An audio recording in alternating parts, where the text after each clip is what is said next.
ഞാനൊരു ചെമ്പല്ലി മീൻ കറി വെക്കാൻ പോവുക. അതിനുള്ള മീൻ കഴുകി ക്ലീൻ ചെയ്ത് വെച്ചിട്ടുണ്ട്. മുളക് പൊടി 3 സ്പൂൺ മുളക് പൊടി, ഉള്ളി, ഇഞ്ചി, വെളുത്തുള്ളി, പുളി, ഉലുവ, മഞ്ഞൾ, ഉപ്പ്, ഇത്രയും സാധനങ്ങൾ എടുത്ത് വെച്ചിട്ടുണ്ട്.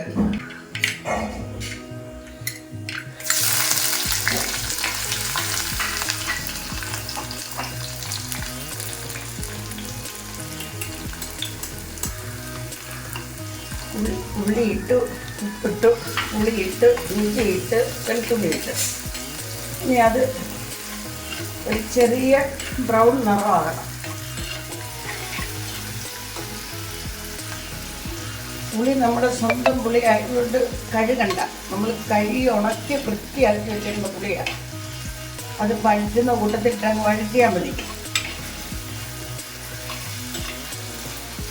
ഒരു തണ്ട് കറിവേപ്പിലയും ഇട്ട് വഴറ്റുക.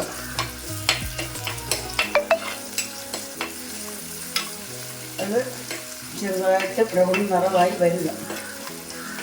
ഇനി നമുക്ക് നമ്മുടെ കാശ്മീർ ചില്ലി പൗഡർ അങ്ങോട്ടിട്ട് കൊടുക്കാം. 3 സ്പൂൺ മുളക് പൊടിയാണ്.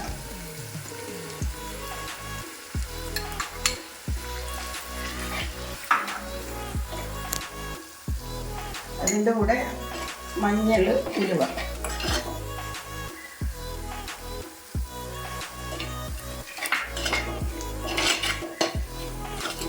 ഇത്രയിട്ട് അതിൻ്റെ പച്ച മണമൊന്ന് മാറി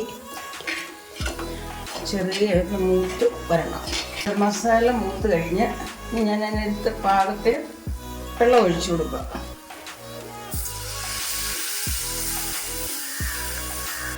ഇനി അതൊന്ന് തിളച്ച് വരുമ്പോഴത്തേനും നമ്മുടെ മീൻ കഷ്ണം അങ്ങോട്ട് പെറുക്കിയിട്ട് അടച്ചു വെക്കുന്നില്ല. അടച്ചു വെച്ചാൽ ഇതിൻ്റെ ഈ മസാലയുടെ മണവും ഇതിൻ്റെ എണ്ണയെല്ലാം കൂടെ അടപ്പയിൽ ആവിയിൽ അങ്ങ് പോകും. അപ്പം മീനിൻ്റെ ഗുണം കിട്ടത്തില്ല. ഈ തിളച്ച് വരുന്നുണ്ട്. ഇനി നമ്മുടെ മീൻ കഷ്ണം അങ്ങോട്ട് പെറുക്കിയിടാം.